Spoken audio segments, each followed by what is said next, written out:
মনসামঙ্গল কাব্যের দুটি খণ্ড, দেবখণ্ড ও মানবখণ্ড। দেবখণ্ডের শুরু পৌরাণিক নানা দেবদেবীর বন্দনা গান দিয়ে। কবিরা এখানে ভক্তিবিনত চিত্তে নানা দেবদেবীর নিকট প্রণতি জানিয়ে কাব্যের পালা শুরু করেছেন। বন্দনাংশের পর বর্ণিত হয়েছে পৃথিবীর সৃষ্টি রহস্য প্রসঙ্গ। আদিতে এই বিশ্বব্রহ্মাণ্ডে ছিল শুধু জল আর জল, সেখানে প্রাণের কোনো অস্তিত্ব ছিল না। আদি দেবতা ধর্ম তাই পৃথিবী সৃষ্টির বাসনা প্রকাশ করে একে একে সৃজন করলেন স্বর্গ, মর্ত্য, পাতাল। দেবতারা স্বর্গে বসবাস শুরু করলেন। একদিন দেবাদিদেব শিবের খেয়াল হলো পৃথিবী থেকে পুষ্প সংগ্রহ করে তিনি আরাধ্য দেবতার ধর্মের পূজা করবেন। চণ্ডী তার এ খেয়ালে বাদ সাধলেন। চণ্ডী শিবকে ছলনা করে নিরস্ত করতে চাইলেন, কিন্তু শেষ পর্যন্ত ব্যর্থ হলেন। শিব মর্তে পুষ্প চয়ন করতে গিয়ে পুষ্প সৌন্দর্যে মোহিত হলেন। তার মনে কামভাবের সৃষ্টি হলো, তার বিন্দু পতন হলো। সেই বিন্দু পুষ্পবনে পদ্মপাতায় রেখে দিলেন। অতঃপর সেই বিন্দু পদ্মনাল বেয়ে পাতালে প্রবেশ করল। নাগরাজ বাসুকী সেই বিন্দু দিয়ে মনসা মূর্তি নির্মাণ করে তাতে প্রাণ সঞ্চার করে পুনরায় সেই পথে পুষ্পবনে পাঠিয়ে দিলেন। তখন মনসা নিজেকে শিবের কন্যা পরিচয় দিয়ে শিবের সঙ্গে স্বর্গে যাওয়ার অনুরোধ করেন। শিব প্রথমে মনসার এই অনুরোধ উপেক্ষা করে বলেন, বাড়িতে গেলে বিমাতা চণ্ডীর সঙ্গে তার বিবাদ হবে, তাতে মনসার কষ্ট বাড়বে। কিন্তু মনসার নাছোড়বান্দা মনোভাবে শিব পিছু হটেন।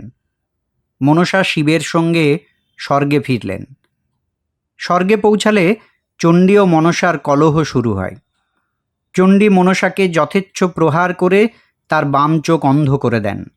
শেষে বাধ্য হয়ে চণ্ডী ও অন্যান্য দেবতার পরামর্শে শিব মনসাকে সিজুয়া পর্বতে একাকী বনবাসে নির্বাসন দেন। বনবাসে একাকী মনসার কষ্ট হবে ভেবে শিবের চোখে জল আসে। সেই নেত্রবিন্দু থেকে নেতা নামে আর এক কন্যার জন্ম হয়। শিব নেতকে বনবাস জীবনে মনসার সহচরী হিসেবে নিয়োগ করেন। মনসা বনবাসে নানান দুঃখ কষ্টে দিন কাটাতে থাকেন। এদিকে স্বর্গের দেবতারা সমুদ্র মন্থন শুরু করেন। মন্দার পর্বতকে দণ্ড এবং বাসুকী নাগকে ছাদন দড়ি হিসেবে ব্যবহার করে দেবতারা সমুদ্র মন্থন শুরু করেন। সমুদ্র মন্থনে একে একে বিভিন্ন বস্তুর সঙ্গে অমৃত ওঠে। দেবতারা তা পান করেন। দেবতাদের অমৃত পানের পর আবার সমুদ্র মন্থন শুরু হয়। এবার ওঠে গরল বা বিষ। দেবসমাজে কোলাহলের রব ওঠে। গরল কে পান করবেন বা তা কোথায় রাখা হবে তা নিয়ে যখন দেবতারা পরস্পর বাদ বিসম্বাদে লিপ্ত, তখন দেবতাদের সম্মিলিত অনুরোধে শিব তা পান করলেন। গরল পান করে নীলকণ্ঠ শিব মূর্ছা গেলেন। চণ্ডী অন্যান্য দেবতারা হাহাকার করে উঠলেন। শিবকে বাঁচানোর প্রয়াস শুরু হতেই নারদ মনসার প্রসঙ্গ তুললেন। মনসার নাগেদের মধ্যে গরল বন্টন করে দিয়ে শিবের গরল মুক্তির কথা তিনি বললেন। সমবেত দেবতারা নারদকে তখন মনসাকে বনবাস থেকে ফিরিয়ে আনার অনুরোধ জানালেন। দেবতাদের কথায় নারদ মনসাকে দেব সমাজে ফিরিয়ে আনলেন। মনসা চণ্ডীর অনুরোধে বিষ ঝাড়ন মন্ত্র পড়ে অচেতন শিবকে বাঁচিয়ে তুললেন। দেব সমাজে স্বস্তির নিঃশ্বাস বইল। দেবতারা এবার মনসার বিয়ে দেওয়ার পরামর্শ দিলেন শিবকে। প্রথমে চণ্ডী অমত দেখালেও চাপে পড়ে সম্মত হলেন। নারদকে পাত্র জোগাড়ের দায়িত্ব দেওয়া হলো। দেব সমাজে মনসার পাত্র জুটল না। পরে নারদের পরামর্শে অনেক সাদাসাদির পর মুনিপুত্র জগৎকারুকে রাজি করানো হলো। জগৎকারু মনসার বিয়ে হলো। বিয়ের পর মুনিপুত্রের সংসারে মন টিকল না। মনসাকে পুত্রবর দিয়ে তিনি সন্ন্যাস যাত্রা করলেন। মনসা আস্তিক নামক এক পুত্রের জন্ম দিলেন। সদ্যজাতকে নিয়ে মনসা বিপদে পড়লেন। মনসা শিবের শরণাপন্ন হলেন। শিব মনসাকে মর্তে গিয়ে নিজ অনুচর চন্দ্রধরের হাতে পূজা নিয়ে দেব সমাজে স্থায়ী দেবতার মর্যাদায় ভূষিত হওয়ার উপদেশ দিলেন। দেবখণ্ডের কাহিনী এখানেই শেষ। এবার আমরা পর্ব ধরে ধরে কিভাবে এই কাহিনীর ক্রমানুসরণ ঘটেছিল সেটা একবার দেখে নেবার চেষ্টা করব। অর্থাৎ আর একটু ডিটেলসে এই কাহিনীটাকে জেনে নেবার চেষ্টা করব। প্রথমেই উত্থাপন করি শিবের পুষ্পবাড়ি গমন প্রসঙ্গটি। শিবের পুষ্পবাড়ি গমন প্রসঙ্গ মনসামঙ্গল কাব্যের একটা গুরুত্বপূর্ণ বিষয়। প্রত্যেক কবি এই প্রসঙ্গ বর্ণনা করেছেন। এই প্রসঙ্গের সঙ্গে মনসার জন্মকথা যুক্ত বলে এটিকে মনসামঙ্গল কাব্যের অপরিহার্য অঙ্গও বলা যায়।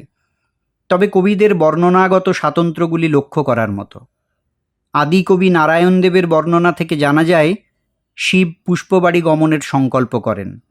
তিনি নন্দীকে যাবার ব্যবস্থা করে দিতে বললে সেই সংবাদ শুনে চণ্ডী মর্মাহত হয়ে শীঘ্রই শিবের নিকট হাজির হন এবং তাকে ছেড়ে না যাওয়ার জন্য শিবকে শত অনুনয় বিনয় করতে থাকেন। কিন্তু শিব কয়েকদিন পরে ফিরে আসার প্রতিশ্রুতি দিয়ে চণ্ডীকে ঘরে নিয়ে যান।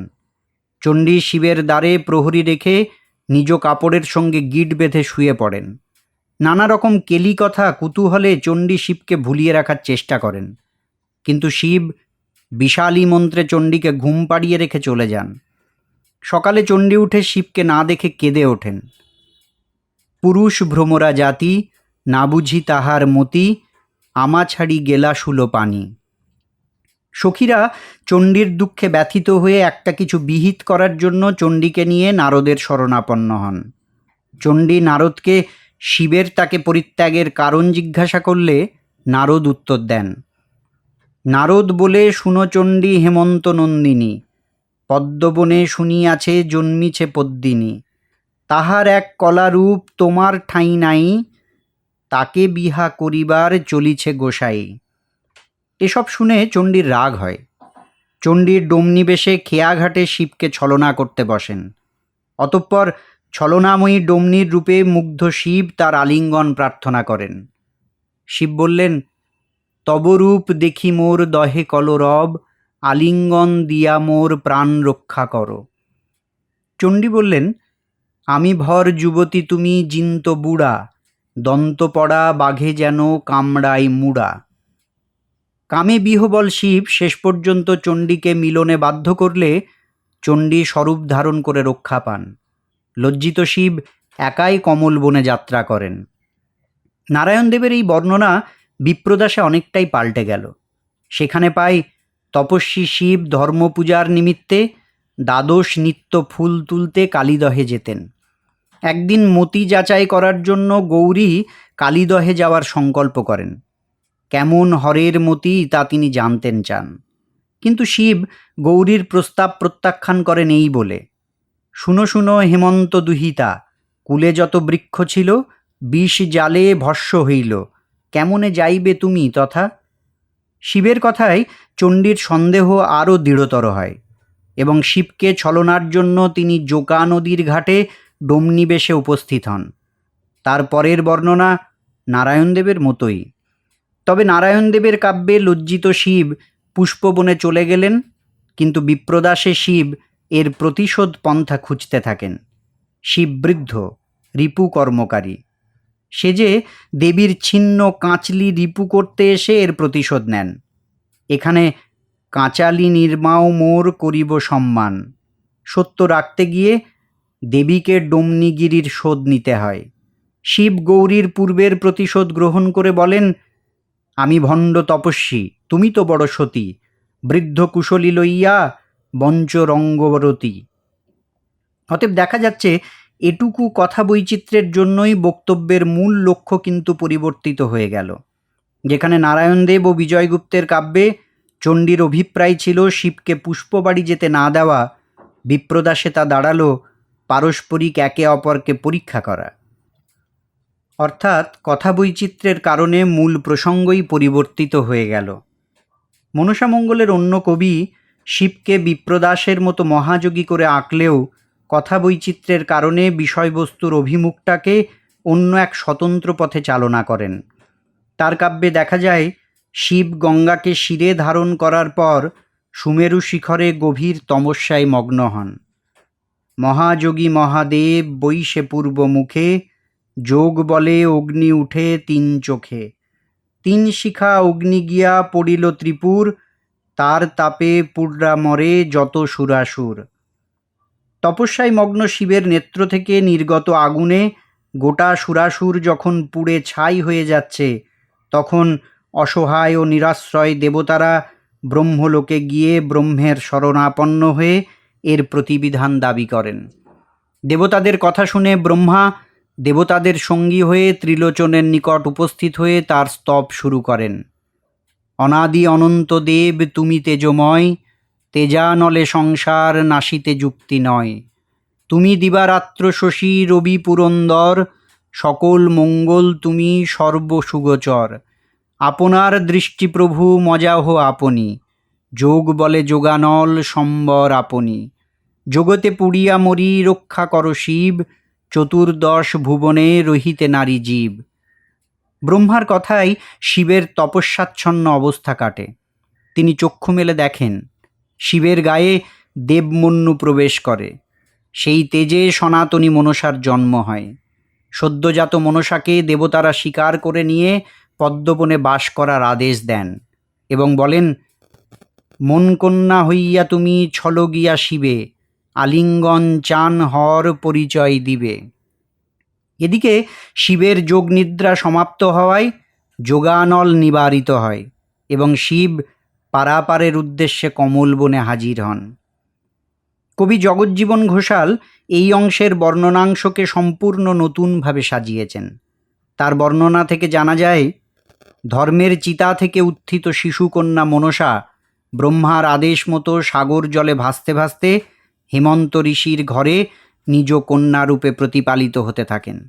একদিন শিব নারদ মুনিকে ডেকে তার মনসা ঘরণীর সঙ্গে দেখা হওয়ার উপায় জিজ্ঞাসা করলে নারদ শিবকে মালঞ্চ নির্মাণের পরামর্শ দেন এবং সেই মালঞ্চ দর্শনে এলে তার সঙ্গে দেখা হবে বলে জানান। শিব নারদের কথা মতো বিন্ধ্য পর্বতে এক সুন্দর পুষ্পমালঞ্চ নির্মাণ করেন। শিবের অনুরোধে দেবতাগণ মালঞ্চে এলে শিব তার মালঞ্চে ফুল তোলার জন্য দেবতাদের কারো কন্যা থাকলে পাঠানোর জন্য অনুরোধ করেন। সব শুনে দেবতারা নিরুত্তর থাকলে বাধ্য হয়ে শিব নারদের পরামর্শে ধর্মঘড়ি পাতেন। ঘড়িতে ঋষি হেমন্তের নাম ওঠে। শিব তখন হেমন্ত ঋষিকে কন্যা থেকেও অস্বীকার করার কারণ জিজ্ঞাসা করলে হেমন্ত ঋষি বলেন, ঋষি বলে আছে মোর শিশুকন্যা খানি, কেমতে হইবে তোমার ফুলের মালিনী। কিন্তু শিব নাছোড়বান্দা, ঋষি অসহায়, বিষণ্ণ। প্রত্যাগত মুনির এই বিষণ্ণ রূপ পার্বতী বুঝতে পারেন।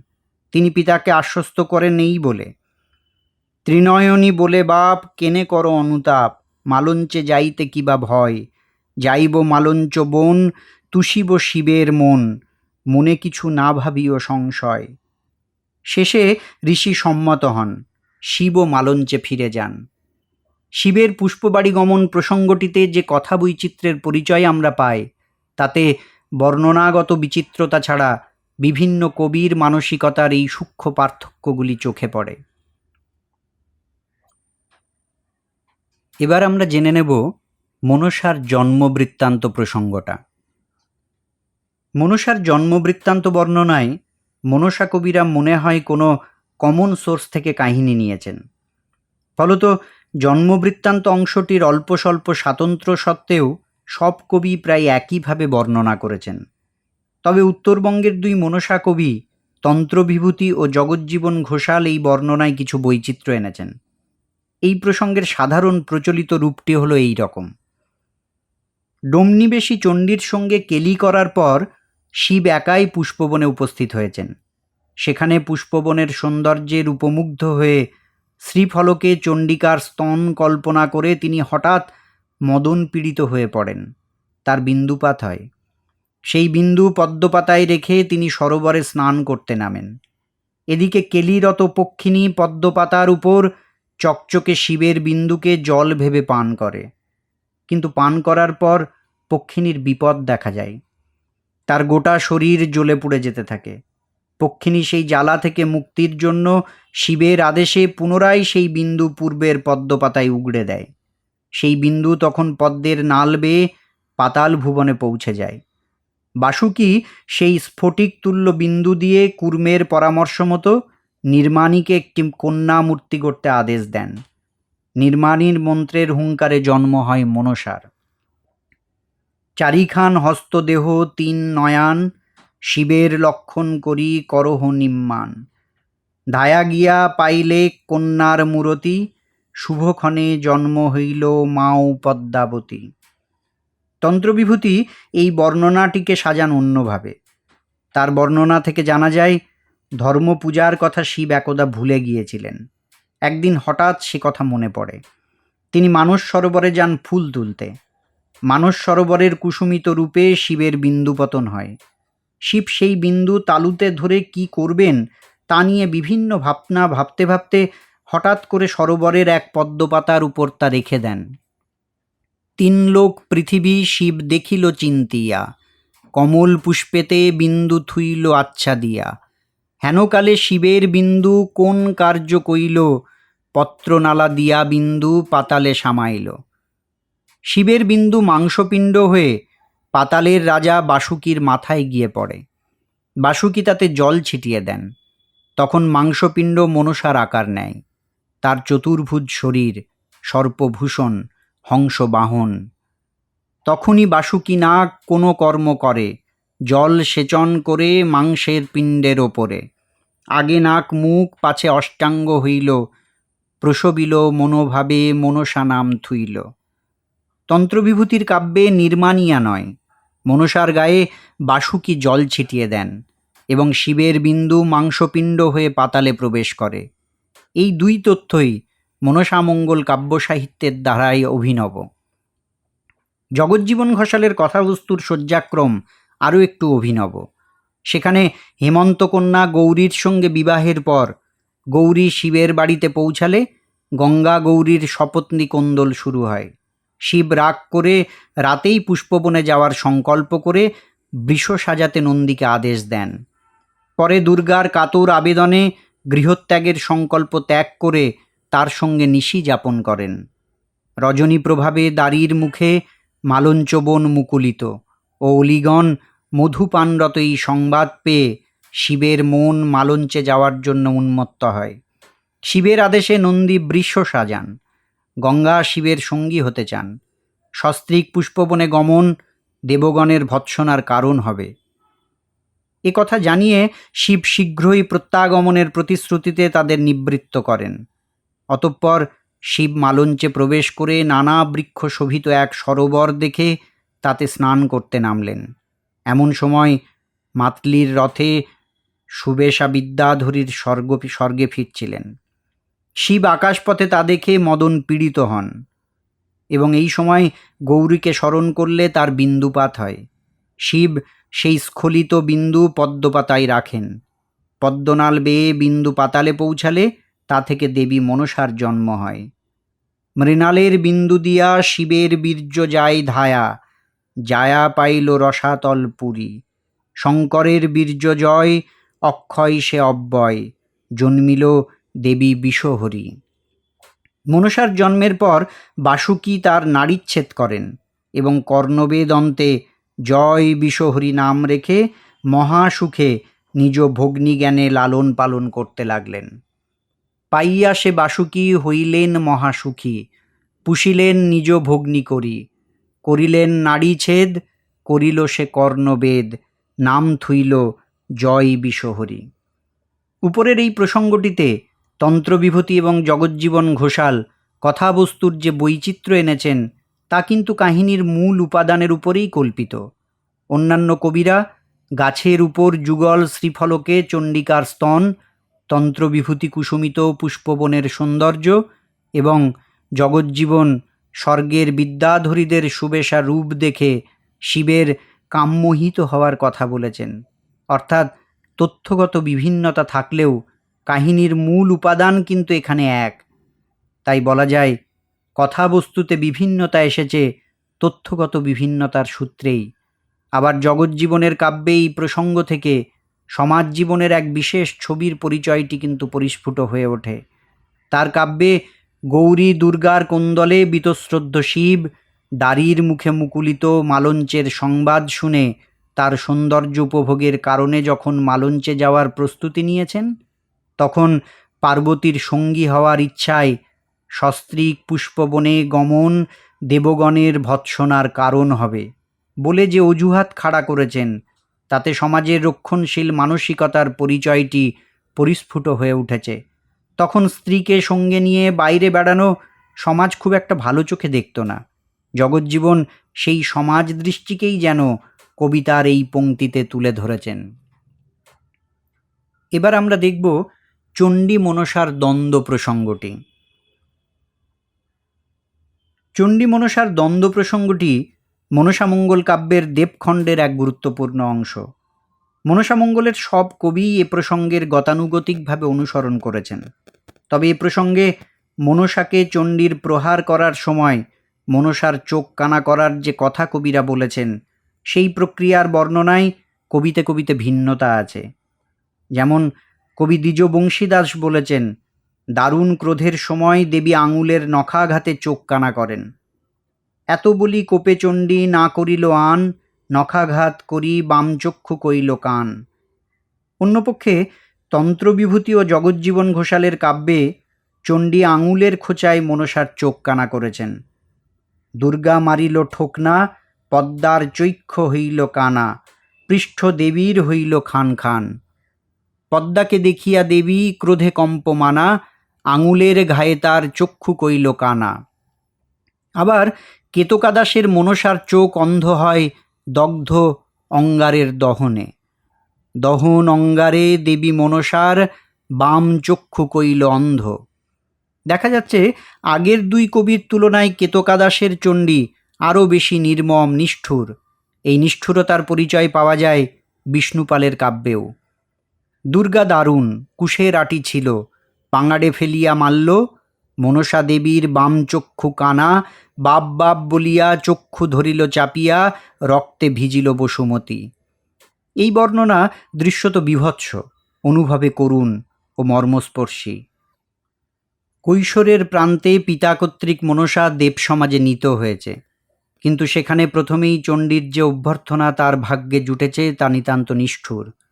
বিমাতার লাঞ্ছনার তীব্র এবং বাস্তব বর্ণনা বিজয়গুপ্তের কাব্যে পাওয়া যায়। বুকে পিঠে মারে দেবী বজ্র চাপড়, মরণের ঘাই পদ্মা করে থর থর, বিপরীত ডাকে পদ্মা প্রাণে লাগে ব্যথা, নিষ্ঠুর হইয়া মারে কার্তিকের মাতা। কার্তিকের মাতা চণ্ডীর এই বিশেষণটি কবির শব্দ ব্যবহারে নৈপুণ্যের পরিচায়ক। কিশোরী মনসার বিমাতার হাতে এই অত্যাচারের বিবরণের সঙ্গে সঙ্গে বিমাতার মাতৃত্বের পরিচায়ক এই শব্দ দুটি মনসার মাতৃহারা অসহায়ত্ব এবং এক বালিকা কন্যার প্রতি চণ্ডীর নির্মমতার পরিচায়ক। মনসা কবিরা প্রায় প্রত্যেকেই যেভাবে এই নির্মম ছবি এঁকেছেন, তাতে মনসার যাবতীয় সুকুমার বৃত্তি যে শুকিয়ে যাবে তা খুবই স্বাভাবিক। বিমাতার অত্যাচার মনসার অন্তরের অশুভ শক্তিকে খুঁচিয়ে জাগিয়ে তোলে। মনসার চরিত্রের মূলে এক স্বাতন্ত্র্যময়ী তেজগর্ভ নারীত্বের বীজ সুপ্ত ছিল। দুর্বল, অন্য সাপেক্ষ, অল্পে কাতর নারী মন হলে বিপরীত ঘটনার প্রবাহে তার হৃদয়ের সুকুমার কোমলতা শুধু লুপ্ত হয়ে যেত, এই হলাহল জেগে উঠত না। এক অখ্যাত সমাপ্তি তার ভাগ্যে ঘটত, যা মনসার ক্ষেত্রে হয়নি। এবারে নেতোর জন্ম প্রসঙ্গ। মনসামঙ্গলের আলোচনায় সুকুমার সেন নেতোকে মহাদেবী নিত্যা বলেছেন। মনসামঙ্গল কাব্যে এই নেতো দেবখণ্ড মানবখণ্ড উভয় অংশেই উল্লেখযোগ্য ভূমিকা পালন করেছে। দেবখণ্ডে নেতোর জন্ম, যদিও তিনি কাহিনীর অপ্রধান চরিত্র, তথাপি মনসার জন্মের পর তার পূজা প্রচারের জন্য মনসাকে সমস্ত রকম মন্ত্র প্রদান ও দেবসভায় বেহুলার অনুপ্রবেশ সমস্ত ঘটনার পশ্চাতে তার সক্রিয় কায়াহীন উপস্থিতি ঘটনাগতিকে নিয়ন্ত্রণ করেছে। তাই মনসামঙ্গলের নেতোকে উপেক্ষা করতে পারেননি কেউ। নেতো সাধারণত বিভিন্ন কাব্যে শিবের অঙ্গজা, মনসার জ্যেষ্ঠা ভগ্নী, স্বর্গের ধোপানি, মনসার মন্ত্রণাদাত্রী রূপে, কোথাও বা মনসার সহচরী রূপে কল্পিত হয়েছেন নেতো। মনসামঙ্গল কাব্যে দেখা যায় চণ্ডী ও মনসার কলহের কারণে লোকনিন্দায় ভীত শিব বাধ্য হয়ে মনসাকে বনবাসে প্রেরণের সিদ্ধান্ত নেন। মনসা শিবের এই সিদ্ধান্ত মেনে অনেকটা পথ অতিক্রম করে সিজুয়া পর্বতে উপনীত হয়ে ক্ষুধায় তৃষ্ণায় চরম ক্লান্তিতে অবসন্ন হয়ে সিজ বৃক্ষতলে ঘুমিয়ে পড়েন। মনসাকে একাকী অসহায় সম্বলহীন অবস্থায় বনের মধ্যে পরিত্যাগ করে যেতে হবে, এই ভাবনায় শিবের মনে করুণার উদ্রেক হয়। চোখ থেকে নেত্রবিন্দু খসে পড়ে। সেই খসে পড়া নেত্রবিন্দু থেকে নেতোর জন্ম হয়। জন্মের পর নেতো শিবের সঙ্গে বাড়ি ফিরে যেতে চাইলে শিব নেতোকে মহাজ্ঞান মন্ত্র প্রদান করে একাকী বনবাসে মনসার সহচরী হিসেবে নিয়োগ করেন। শিব বলে, কন্যা তোমার নাম থুইলেম নেতা, পদ্মার সেবা করিবা তুমি থাকো গিয়া তথা। কন্যা লইয়া পদ্মার নিকট গেল ততক্ষণ, নেতার হাতে পদ্মারে করিলা সমর্পণ। নেতোর জন্ম প্রসঙ্গের এই সাধারণ কথাকে বিভিন্ন কবিরা ভিন্ন ভিন্নভাবে বর্ণনা করেছেন। এতে স্বল্প হলেও কাহিনীতে কথা বৈচিত্র্য সৃষ্টি হয়েছে। নারায়ণ দেবের কাব্যে শিবের ঘর্ম থেকে নেতোর জন্ম হয়েছে। পুষ্প বলে, স্নানকার্য সম্পাদনের পর ক্ষুধার্ত শিব সামনে কিছু না পেয়ে নিজ ঝুলি থেকে ধুতুরা আর বিষের গুলি মুখে পড়লে তিনি পরম নেশাগ্রস্ত হয়ে পড়েন। নেশাগ্রস্ত শিব তখন ভূত পিশাচ নিয়ে প্রচণ্ড তাণ্ডব শুরু করলে শরীরে প্রচণ্ড ঘামের সৃষ্টি হয়। শিব তখন তার নেতোর ঘামকে গামছা দিয়ে মুছে ফেললে সেই নেতোর ঘাম থেকে এক অপূর্ব রূপসী কন্যার জন্ম হয়। নেতো চিপি মহাদেব ফেলিল ভূতমিতে, কামরূপে কন্যা গোটা জন্মিল আচভিত। নেতোর ঘর্ম থেকে জন্ম নেওয়ার কারণে শিব এই কন্যার নাম রাখেন নেতো।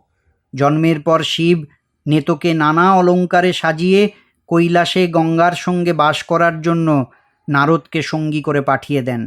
কিন্তু পথিমধ্যে নেতো এক ভুল করে বসেন। পথে অষ্টাবক্র মুনিকে দেখে তার অঙ্গ বিকৃতির কারণে নেতো তাকে উপহাস করে বসেন। মুনি ক্রোধান্বিত হয়ে নেতোকে অভিশাপ দেন। অষ্টাবক্র মুনি যাই ভূমিতলে, তারে দেখি নেতাবতী পরিহাসে বলে, তোমার হেন রূপ নাহি ত্রিভুবনে, অষ্টখান বাঁকা হইলা কি কারণে? কত জন্ম অধম্মা করিলা গুরুতর, তার প্রতিফলেতে বিড়ম্বনতর। বিফলে জন্মিলা তুমি মনসা হইয়া, কোন ভাগ্যবতী তোমাতে বসিব বিহা? মুনি দেখিল তারে ঊর্ধ্বমুখ করি, রথের উপরে দেখে এক গোটা নারী। বর্তমান ভবিষ্যৎ সকল জানে মুনি, জানিলে কন্যা গোটা শিবের নন্দিনী। শিবের গৌরবে না করিল ভস্য রাশি, বলিলে খও তুমি কনেষ্টের দাসী। মুনির অভিশাপে নারায়ণদেবের নেতো মনসার দাসীতে পরিণত হন। বিজয়গুপ্ত এই প্রসঙ্গটাকে একটু অন্যভাবে বর্ণনা করেছেন। তার কাব্যে চণ্ডীর অত্যাচারে মনসা যখন জর্জরিতা, তখন শিব মনসাকে বনবাসে পাঠানোর বাসনা প্রকাশ করেন। মনসা পিতার এই অভিপ্রায় বুঝে কাঁদতে থাকলে মনসার ক্রন্দনে শিবের মনেও করুণার উদ্রেক হয়। তবুও নিরুপায় শিব মনসাকে নিয়ে বনবাসে গমন করেন। কাঁদতে কাঁদতে পথ চলতে চলতে ক্লান্ত মনসা পথে সরজু নদীর তীরে উপনীত হয়ে একটি গাছের তলায় বিশ্রাম নিতে গিয়ে ঘুমিয়ে পড়লে শিব এই অবসরে সরজু নদীতে স্নান করতে নামেন। স্নান শেষে ডাঙায় উঠে মাথার জটার জল বস্ত্র দিয়ে মুছলে সেই বস্ত্র থেকে নেতোর জন্ম হয়। জন্মের পর নেতো শিবের সঙ্গে যেতে চাইলে শিব নেতোকে উপেক্ষা করেন। নেতো তখন নিজ জন্ম প্রসঙ্গ ব্যাখ্যা করেন। শিবের বচনে কন্যা কহিতে লাগিল, তোমার বসন হইতে আমার জন্ম হইল। শিব তখন নেতোকে বনবাসী মনসার সেবাদাসী নিয়োগ করে কৈলাসে ফেরেন। কবি বিষ্ণুপাল মনসার বনবাস বর্ণনা ও তৎপ্রাসঙ্গিক নেতোর জন্ম প্রসঙ্গ বর্ণনায় কিছুটা অভিনবত্ব এনেছেন। মনসাকে শিব নিজ বাড়িতে আনার পর দুর্গার সঙ্গে মনসার বিষম দ্বন্দ্ব হয়। দুর্গার অত্যাচারে কুশের আঘাতে মনসার বাম চক্ষু কানা হয়ে যায়। বিষম রক্তে মাটি রক্তাক্ত হয়ে ওঠে। মনসা ক্রুদ্ধ হয়ে দুর্গার উপর বিষদৃষ্টি নিক্ষেপ করেন। দুর্গা মূর্ছিত হন। কার্তিক গণেশ কাঁদতে কাঁদতে ব্রহ্মার নিকট উপস্থিত হন। ব্রহ্মার বরে দুর্গা বেঁচে ওঠেন। অভিমানী মনসা ব্রহ্মার সঙ্গে বাপের বাড়ি থেকে অন্যত্র কোথাও চলে যাওয়ার জন্য তার সঙ্গী হন। মনসাকে নিয়ে ব্রহ্মা ফাঁপড়ে পড়েন। তিনি নিদ্রাদেবীর শরণাপন্ন হন। নিদ্রার মায়ায় মনসা পথের মধ্যে ব্রহ্মার উরুতে মাথা রেখে ঘুমিয়ে পড়েন। এই সুযোগে ব্রহ্মা মনসাকে পরিত্যাগ করার বাসনা প্রকাশ করেন। মনসা পরিত্যক্ত হন। ব্রহ্মা এরপর অনেকটা পথ অতিক্রম করে পেছনে তাকালে মনসাকে দেখতে পান না। মনসার কথা ভেবে ব্রহ্মার মনে করুণার উদ্রেক হয়, চোখে জল আসে। ব্রহ্মা গামছায় চোখের জল মুছে ফেলেন। চোখের জলের সেই নির্যাস থেকে নেতোর জন্ম হয়। মনসার রোদন ব্রহ্মা আপনে শুনিয়া, মনসার সঙ্গে ব্রহ্মা বেড়ান কান্দিয়া। কান্দের গামছা ব্রহ্মা নিছিয়া ফেলিল, তাহাতে আসিয়া পাত্র নেতাই পড়িল। জন্মের পর ব্রহ্মা নেতোকে মনসার সহচরী নিয়োগ করলেন। উত্তরবঙ্গের কবি তন্ত্রবিভূতির কাব্যে নেতোর সাক্ষাৎ পায় মনসার বনবাস কাহিনীর অনেক পরে, সমুদ্রমন্থন পালার পর। তার কাব্যে দেখা যায় সমুদ্রমন্থনে উত্থিত গরল পান করে শিব নীলকণ্ঠ হলে তার অবস্থা দেখে দেবতারা বিগলিত হয়ে পড়েন। নারদের পরামর্শে দেবতারা নারদকে মনসাকে আনতে বনে পাঠান। সেখানে নারদ গিয়ে মনসাকে বলেন, সত্তরে চলো হে বহিন, ডঙ্ক দণ্ড ন। মনসা প্রথমে গররাজি হন, তারপর বিশেষ অনুরোধে একটা শর্তে মনসা যেতে রাজি হন। শর্তটি হলো, বিমাতা চণ্ডী নিজে এসে মনসাকে কোলে করে নিয়ে যাবেন। আমাকে সতাই যদি যাইবে নইয়া, সাদ করিয়াছি যাই কলেত চড়িয়া। অগত্যা দুর্গা রাজি হন। পথে যেতে যেতে মনসা একবার মায়া করে শরীরের ভর দুর্গার কাকলে সম্পূর্ণ দিলে কাকল বাঁকা হয়ে যায়। অতঃপর মনসার বিষ ঝাড়ন মন্ত্রে শিব পুনর্জীবিত হন। শিব পুনর্জীবন পেয়ে মনসার বিরস বদন দেখে কারণ জিজ্ঞাসা করেন। মনসা বলেন, দেবতা রূপে গণ্য হওয়ার জন্য তার কিছু সাজ সরঞ্জাম দরকার। খটক ডম্বুর চাহে আর লাউয়া লাঠি, 10 সারা সিন্দুর চাহে আর ঘট দুটি। শিব মনসাকে সব সরঞ্জাম দেন। মনসা এরপর বেশবাস করার সময় কিছুক্ষণের জন্য উলঙ্গ হন। তা দেখে দুর্গা ও নারদ অত্যন্ত বিরক্ত হয়ে মনসাকে গালমন্দ করতে থাকেন। মনসা ক্রুদ্ধ হয়ে পিতার উপর পুনরায় বিষ চাপিয়ে দেন। শিব আবার মাটিতে ঢলে পড়েন। শিবের এই অসহায় অবস্থায় দেবতারা মনসাকে বোঝাতে শুরু করেন। দেবতাদের সম্মিলিত অনুরোধে মনসাকে শিবকে আবার বাঁচাতে হয়। নারদ বোঝেন এরকম ক্ষণরুষ্ঠা মেয়েকে অবিবাহিত রাখা ঠিক হবে না, তাই মানস সরোবরে তপস্যারত জগৎকারু মুনির সঙ্গে ধরে বেঁধে মনসার বিয়ে দিয়ে দেওয়া হয়। নেতো মনসার কর্মচারী রূপে সঙ্গে যায়। উত্তরবঙ্গের অপর কবি জগজ্জীবন ঘোষালের কাব্যে বানিয়াখণ্ডে সর্বপ্রথম নেতোর নাম পাওয়া যায়। বানিয়াখণ্ডে মহাদেবের পরম ভক্ত চাঁদের নিকট মনসা পূজা পাওয়ার ইচ্ছা ব্যক্ত করেন। শিবের আজ্ঞামতো নন্দী চাঁদকে ডেকে আনে। শিব চাঁদকে মনসার ইচ্ছার কথা জানান। চাঁদ মনসা পূজার ব্যাপারে নিজের অক্ষমতা প্রকাশ করলে চাঁদের উপেক্ষায় মনসা মনে প্রচণ্ড ব্যথা পান। লজ্জিত মনসা অহংকারী চাঁদকে ভয় দেখিয়ে কাজ হাসিল করতে চাইলে চাঁদ আরও বেঁকে বসেন। মনসা কৌশলে চাঁদকে পরাস্ত করার জন্য সহচরী নেতার শরণাপন্ন হন। বল পাত্র নেতা দিদি কি করি উপায়, কি রূপে বানিয়ার হাতে জল পুষ্প পায়। নেতা বিবাদের পরিবর্তে প্রীতিতে পূজা পাওয়ার পন্থা নির্দেশ করেন। জগজ্জীবনের কাব্যে এভাবে নেতা কাহিনীর অঙ্গীভূত হয়ে যায়। নেতা মনসার কিরূপ দিদি, পিতাকে কিরূপে তার জন্ম হয়েছিল, কবি জগজ্জীবন এ ব্যাপারে সম্পূর্ণ নীরব।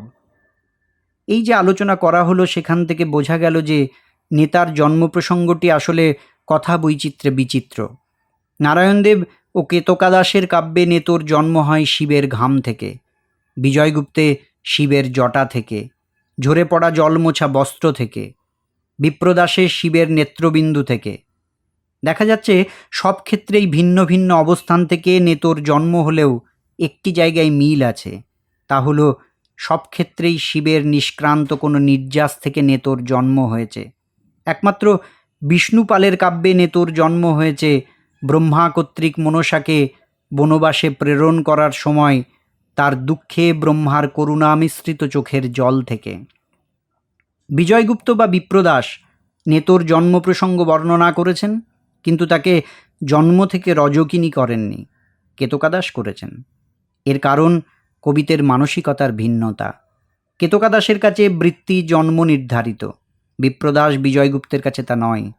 নারায়ণদেব তার কাব্যে অষ্টাবক্র মুনির প্রসঙ্গ এনেছেন। পথে তার অঙ্গ বিকৃতির কারণে নেতা তাকে উপহাস করলে তিনি ক্রোধান্বিত হয়ে ওঠেন এবং তার অভিশাপে নেতা মনসার দাসীতে পরিণত হয়। প্রসঙ্গটি কাব্যে বৈচিত্র্যের পাশাপাশি সমাজচিত্রেরও প্রকাশক হয়েছে, অনুমতি নয়। প্রতিবন্ধী ব্যক্তিরা সেকালে তাদের প্রতিবন্ধকতার জন্য হাসি ঠাট্টা ও তামাশার খোরাকে পরিণত হতেন। মুনির অভিশাপ ঠিক তাই কোনো অভিশাপ নয়, এক প্রতিবন্ধী মানুষের হতাশাগ্রস্ত মনের অভিব্যক্তি। আবার বিজয়গুপ্তের কাব্যে এক কন্যা লইয়া আমার দেশে নাহি ঠাই, তাহাতে মোর আর কন্যা মিলাইল গোসাই। শিবের এই উক্তি থেকে সমাজের দরিদ্র অসহায় কন্যাদায়গ্রস্ত পিতার ছবিটি পরিস্ফুট হয়ে ওঠে। কবি বিষ্ণুপাল ছিলেন পশ্চিমবঙ্গের বীরভূমের কবি। তার কাব্যে বীরভূমের জীবনযাত্রার লোককাহিনীর যথেষ্ট প্রভাব আছে। নেতোর জন্মপ্রসঙ্গ বর্ণনায় তিনি স্থানীয় লোকসূত্রের দ্বারা প্রভাবিত হয়েছেন। এবার আমরা জানব মনসার বিবাহ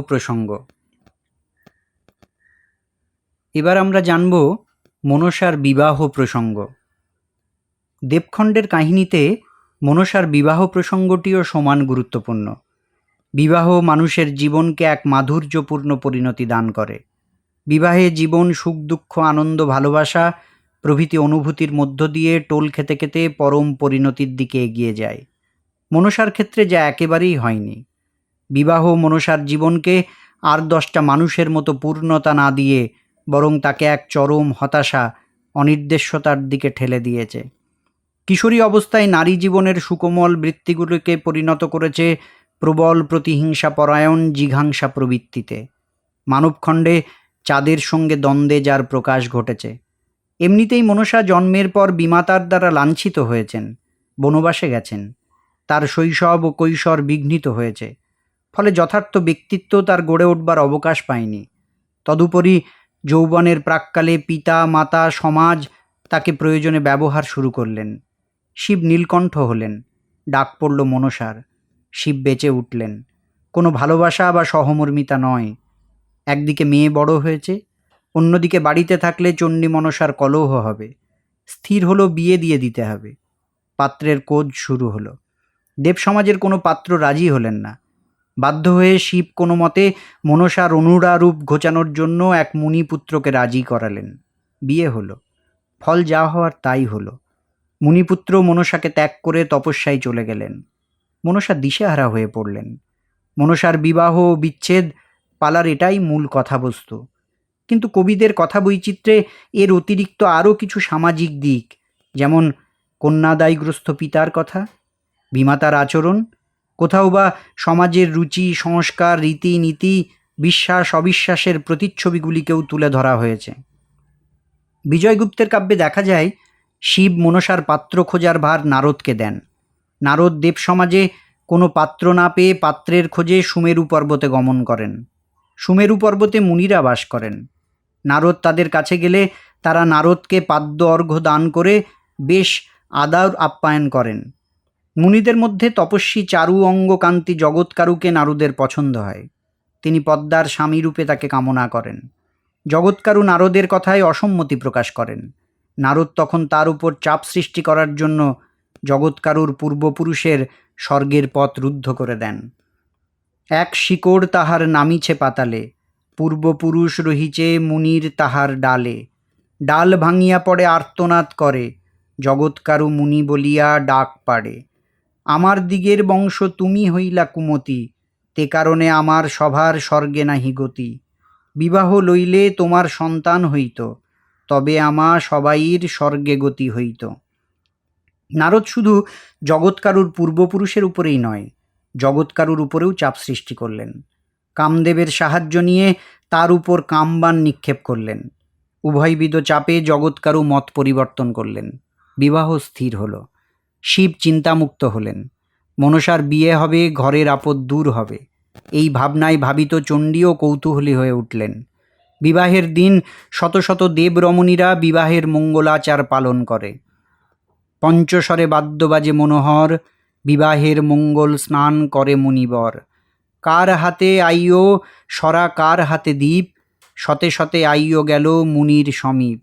পতিপুত্রবতী যত দেবতার নারী, বরণের শয্যা লইয়া দাঁড়াইল সারি সারি। জগৎকারুকে বরণ করে নিলেন। নানা অলঙ্কার সাজে সজ্জিতা পদ্মা পুরনারীদের সঙ্গে ছায়ামণ্ডপে সে হাজির হলেন। মুনির সঙ্গে পদ্মার শুভ দৃষ্টি বিনিময় হল। ছায়নী করিতে আসিল মনসা চাহে এক দৃষ্টে। উপস্থিত দেবরমণীরা মুনির প্রশংসা করতে থাকেন। এরই মধ্যে শিব পদ্মাকে জগৎকারুর হাতে সমর্পণ করেন। সম্পূর্ণ আরতি যাগযজ্ঞ শেষ হয়ে গেলে পদ্মা স্বামীর সঙ্গে বাসর ঘরে যান। স্বামীকে দেখে পদ্মার মনে এক কৌতুক অনুভূত হয়, কিন্তু এই অনুভূতি বেশিক্ষণ স্থায়ী হয়নি। বিয়ের পরদিন ঘুম থেকে উঠে জগৎকারু তার পূর্বের তপস্বী জীবনে ফিরে যাবার জন্য মনসার নিকট তিল, তুলসী ও কুশ চান। মনসা তাতে কর্ণপাত না করায় মুনি ক্রুদ্ধ হয়ে তর্জন গর্জন শুরু করেন। মুই জড়ৎকারু মুনি নানা তপে সলি, মোর আগে দেখাও তোর বাপের ঠাকুরালি। বাপের অহংকারে বড় বাস্ত আপনা, তোর বাপে জানে মুই হই কঞ্জনা। কুশফুল তুলিয়া থাকিবি আমার সঙ্গে, তোর বাক্য থাকুক মোর বাক্য ব্রহ্মাই না লঙ্ঘে। আর দেবের কন্যা হইলে কহিতে থুইতুম কথা, দণ্ডের বাড়ি দিয়া ভাঙিমু তোর মাথা। তর্জে গর্জে মুনিবর কোপে ডাক ছাড়ে, মুনির বাক্য শুনিয়া পদ্মার কোপ বাড়ে। কুপিত মনসা জগৎকারুর উপর বিষ দৃষ্টি নিক্ষেপ করেন। মুনি মাটিতে লুটিয়ে পড়েন। বিরসবদন মনসা ঘরের এক কোণে বসে থাকেন। এদিকে চণ্ডী সখীদের নিয়ে জামাই দেখতে এসে সব জানতে পারেন। শিব ছুটে আসেন। শিবচণ্ডীর নানা প্রশ্নবাণে জর্জরিত নিরুত্তর মনসা একসময় দোষ অস্বীকার করেন। হেন কি তোমার মনে লয়, নারী লোক হইয়া আপন স্বামী খায়?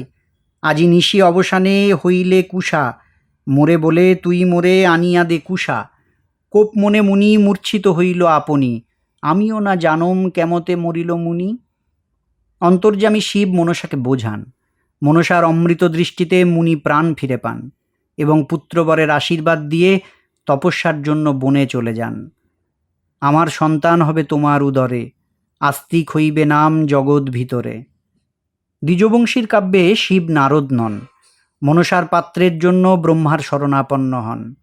ব্রহ্মার সঙ্গে আলোচনায় শিব জগৎকারুর সন্ধান পেয়ে ব্রহ্মাকে সঙ্গী করে তপবনে গিয়ে হাজির হন। জগৎকারু তখন তপস্যারত। ব্রহ্মা জগৎকারুর সামনে দণ্ডায়মান থাকলেন। পরে তপস্যা ভাঙলে ব্রহ্মা জগৎকারুকে মনসা বিবাহের প্রস্তাব দেন।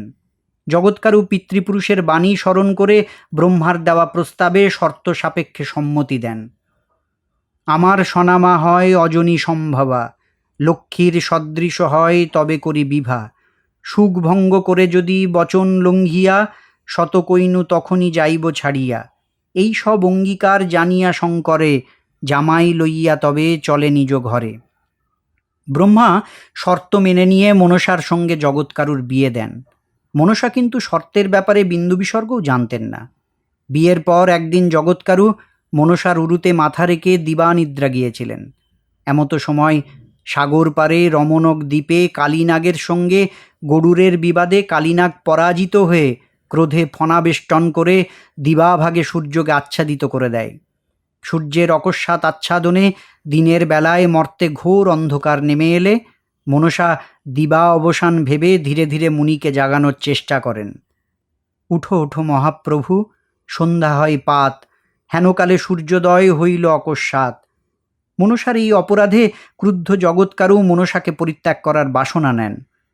আজি হনে তোমার আমার দায় নাই, তুমি একা সুখে থাকো আমি বনে যাই। ই বলিয়া চলে মুনি ছাড়ি গৃহবাস, দণ্ড কুমণ্ডল হাতে ধরিয়া সন্ন্যাস। মুনির এই আচরণে হতবাক মনসা মুনির পা জড়িয়ে তাকে পরিত্যাগ না করার জন্য করুণ ক্রন্দন শুরু করেন। তুমি প্রভু সুপুরুষ, অবলা নারীর দোষ একবার ক্ষমিতে যোজায়। বিয়া কইলা যে কারণ যত কইল পৈতৃগণ, পুত্র হইতে মনে ছিল আশ। মুনি মনসার কাতর আবেদন উপেক্ষা করে পুত্রবর দিয়ে বিদায় নিলেন। আস্তিক আস্তিক বলি 3 ডাক ছাড়ি, পদ্মার নাভিতে হস্ত দিল মন্ত্র পড়ি। বিপ্রদাসের কাব্যে শিব নিজেই মনসার পাত্রের খোঁজে বেরিয়ে জগৎকারুর নিকট উপস্থিত হন। জগৎকারু শিবের প্রস্তাব প্রত্যাখ্যান করলে, তব জব ধ্যান মোর পরম জ্ঞান, ইহা তো ছাড়িয়া মোর মনে নাহি আন। না করহ যত্ন মোরে শুনো দেবরাজ, তব জপ করি আমি বিভা নাহি কাজ। অজনী সম্ভাবা জর্মি বিধাতার বরে, নিরবধি তপ করি বল্লুকার তীরে। পরে শিবের প্রবল পরাক্রমী আত্মরূপের পরিচয় পেয়ে মত বদলান। হর বলে ত্রিদেশের আমি অধিকারী, যে অভীষ্ট সিদ্ধি বর আমি দিতে পারি।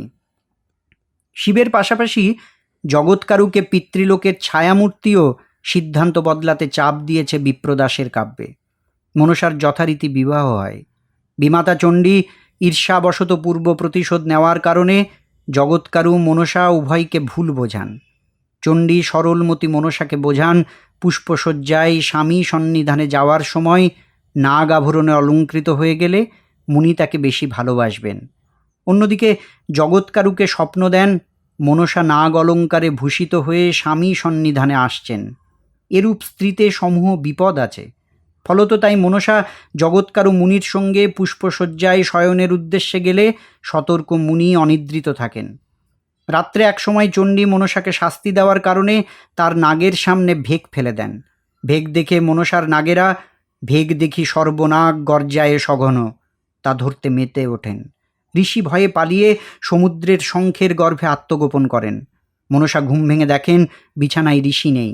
ধ্যানে জানতে পারেন ঋষি নাগের ভয়ে সমুদ্রে শঙ্খের গর্ভে আশ্রয় নিয়েছেন। দুঃখিত মনসা চণ্ডীর এই ছলনা বুঝতে পারেন।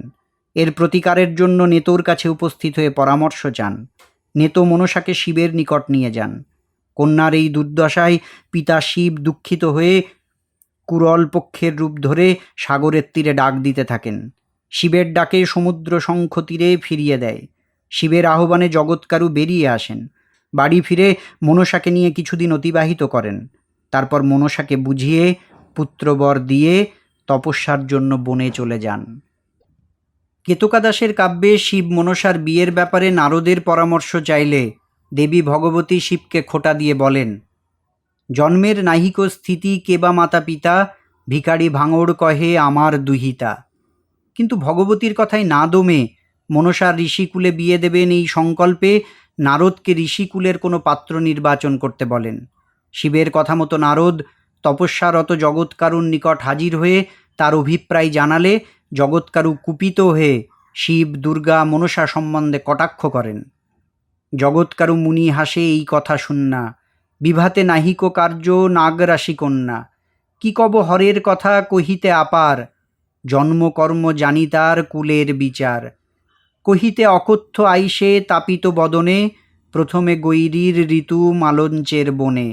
যুগপানি গ্রহণ নাছিল পূর্বাপর, কমল কামিনী দেখা মহা গেলাহর। মালঞ্চের বনেতে বিহার চিরকাল, কেমোর ভাঙিল এই ধতুরার ডাল। ভাঙিল সকল ডাল তুলিয়াছে ফুল, ত্রিভঙ্গ গৌরাঙ্গী মাঝে খোপাই বকুল। কমলে হইল কালী শারদ যামিনী, মদনে মোহিত হইল কামের কামিনী। ভবানী দেখিয়া হর না কইল বিচার, অবিবাহী ভগবতী ভুঞ্জিল শৃঙ্গার। মাতুল মাতুলানির প্রতি এই কটাক্ষে নারদ দুঃখ পান। তিনি একে একে দক্ষযজ্ঞের কথা, শিবের ত্রিগুণাতীত রূপের কথা, দুর্গার মহিষমর্দিনী রূপের কথা সব জগৎকারুর নিকট বর্ণনা করেন। তাতেও কোনো ফল হচ্ছে না দেখে তিনি কৈলাসে ফিরে শিবকে সব কথা খুলে বলেন এবং ক্রোধকে দ্বিগুণিত করার জন্য কপট অভিমান করে বলেন, শুনহ শঙ্কর শিব, নিষ্ঠুর করিল দিব, নাহি খাব তব বাড়ি নীর। মামির রন্ধন অন্ন নাহি খাব দেবগণ, মামা হইলে যাত্তের বাহির। নারদের কথা শুনে পুরো প্রেক্ষাপটটাই বদলে যায়। যে ভগবতী মনসার ব্যাপারে শিবকে কটাক্ষ করেছিলেন তিনিই প্রথমে উত্তক্ত হয়ে ওঠেন। শিব তাকে ক্ষান্ত করে কৌশলে কাজ হাসিল করার জন্য যমালয়ে যান। শিবের কথায় যম জগৎকারুর পিতৃপুরুষের ওপর নরকবাসের অত্যাচার শুরু করেন। যমের অসহ্য অত্যাচারে যন্ত্রণায় ছটফট করতে করতে তারা জগৎকারুকে মনসা বিবাহের জন্য অনুরোধ করেন। জগৎকারু পিতৃপুরুষের মুখ চেয়ে বিবাহে সম্মতি দেন। যথারীতি বিবাহ হয়। বিয়ের পর মনসা জগৎকারু নিশি যাপনের জন্য বাসর ঘরে যান। ভগবতী কৌতুক করার জন্য বাসর ঘরে মুন্ডুক ছেড়ে দেন। মনসার নাগেরা সচকিত হয়ে ওঠে। ভয়ে জগৎকারু মনসাকে পরিত্যাগের বাসনা প্রকাশ করেন। মনসা করুণ আবেদনে ঋষিকে জড়িয়ে ধরেন। কান্দিয়া কমলা কয়, শুনি মুনি মহাশয়, আমারে ছাড়িয়া যাহ তুমি। বিভা করি নিজ জায়া, তাহার না করো দয়া, কি বুদ্ধি করিব তব আমি। স্বামী সুখবঞ্চিতা মনসার এই হাহাকার বেহুলার কথা স্মরণ করিয়ে দেয়। উত্তরবঙ্গের দুই কবি তন্ত্রবিভূতি ও জগজ্জীবন ঘোষালের কাব্যে জগৎকারু শিবের প্রস্তাব মতো স্বেচ্ছায় বিবাহ করেন এবং বিবাহান্তে মনসাকে নিয়ে মনের আনন্দে সমুদ্রের কূলে বাস করতে থাকেন। একদিন পথ চলতে চলতে উভয়ে এক সরোবরের তীরে বৃক্ষের নিচে এসে বসলে মুনি পদ্মার কোলে নিদ্রা যান। তখন বর্ষাকাল। নদীর জলে ভেসে যাওয়া ঢেং, বেং, মৎস্যাদি দেখে মনসার লোভ হয়। তিনি অতি সন্তর্পণে মুনির কাছ থেকে সরে গিয়ে সেগুলি আহার করা শুরু করেন। সেই সময় জগৎকারুর ঘুম ভাঙে। মনসাকে আনন্দিত মনে জলের ধারে চেং, বেং, মৎস্যাদি খেতে দেখে বিস্মিত মুনি মনসাকে পরিত্যাগ করার সংকল্প করে বসেন। তাহা দেখি জড়ৎকারু নাগিলা ভাবিতে, রাক্ষসিনী এই কন্যা দেখিয়ে সাক্ষাতে, অভক্ষ করিল কন্যা বড় দুরাচারী, ভ্রষ্টচারী দেখিয়া ছাড়িব বিষহরী। মনসা মুনির পরিত্যাগের ঘটনায় কাঁদতে থাকলে মনসার পেটে হাত বুলিয়ে পুত্রবর দিয়ে তিনি স্বস্থানে প্রস্থান করেন। মনসার বিবাহ ও বিচ্ছেদ পালার কথা বৈচিত্র্য থেকে মূল যে কথা উঠে আসে তা হল পুরুষশাসিত সমাজের আধিপত্যবাদ। বিজয়গুপ্ত তার কাব্যে দেখিয়েছেন বিবাহের পরদিন জগৎকারু উপাসনার জন্য প্রয়োজনীয় কুশ, তিল ইত্যাদি এনে দিতে মনসাকে নির্দেশ দেন। মনসা অমত দেখালে ক্রুদ্ধ জগৎকারু যে গালিগালাজ দেন, ভাঙড়ার ঝি বা দণ্ডের বাড়ি দিয়া ভাঙিমু তোর মাথা, তাতে সেকালের নারীর প্রতি পুরুষের অত্যাচারের স্বরূপটি প্রকাশ পায়। পদ্মা সেকালের সর্বংসহা নারীদের তুলনায় কিঞ্চিত আত্মমর্যাদা সম্পন্ন, ফলে সহ্য করতে না পেরে স্বামীকেও প্রত্যাঘাত করে বসেন। তার বিষ নয়নে জগৎকারুর মূর্ছাঘাত ব্যাপারটি নিজ আত্মশক্তিকে সংহত করে মারমুখী প্রতিপক্ষকে কাবু করার নিদর্শন। কবি বিষের প্রতীকে মনসার কেন্দ্রীভূত শক্তিকে প্রকাশ করেছেন। নারীর নিকট প্রত্যাঘাত পেয়ে পুরুষ শাসিত সমাজের যে প্রতিক্রিয়া, বিজয়গুপ্ত তাও জগৎকারুর মুখ দিয়ে বলিয়েছেন, পদ্মা হেন স্ত্রীতে আমার নাহি কিছু কাম। এছাড়া অন্যান্য যে কথাগুলির উল্লেখ করতে হয় তা হল বিমাতার অত্যাচার প্রসঙ্গ, দুর্বলের ওপর সবলের সর্ববিধভাবে চাপ সৃষ্টির প্রয়াস। মনসার সঙ্গে জগৎকারুর বিয়ে হবে, মনসা সুখে শান্তিতে জীবন কাটাতে পারবে। শপথনী মাতা এটা কোনোভাবেই সহ্য করতে পারছেন না। প্রায় সব কবির কাব্যে চণ্ডী মনসার বিয়েকে স্বাভাবিকভাবে মন থেকে মেনে নিতে পারেননি। যেখানে বাড়ির পুরুষদের চাপে মেনে নিয়েছেন, সেখানে কৌতুক করে কখনো বা কান ভাঙিয়ে আড়ালে বিয়ে ভাঙানোর চেষ্টা করেছেন। অর্থাৎ সামনে মেনে নিলেও অন্তরে অন্তরে শপথনী কন্যার সর্বনাশই চেয়েছেন। জগৎকারুর অমতে জগৎকারুর সঙ্গে মনসাকে বিয়ে দেওয়ার জন্য তার উপর কখনো শিবের, কখনো ব্রহ্মার, কখনো বা নারদের চাপ সৃষ্টি করার কৌশলের যে উল্লেখ কবিরা করেছেন, তাতে দুর্বলের ওপর সবলের সাঁড়াশি চাপের ছবিটি স্পষ্টভাবে প্রতিভাত। কেতকাদাসের কাব্যে নারদ, ভগবতী উভয়ে জগৎকারুর উপর ক্রোধে ক্রোপমানা হয়ে উঠলে তাদের শান্ত করে শিব যমালয়ে গিয়ে যমকে হাত করে পিতৃপুরুষের ওপর অত্যাচারের মাধ্যমে যেভাবে জগৎকারুকে মত পাল্টাতে বাধ্য করেছেন, তা আধুনিককালের সমাজ জীবনেও দুর্লভ নয়। কাটা দিয়ে কাটা তোলার এই কৌশল আমরা আজও আমাদের সামাজিক জীবনে লক্ষ্য করি। মনসা কবিদের এই বর্ণনার আড়ালে চিরায়ত সমাজ সতত উকি দিয়েছে।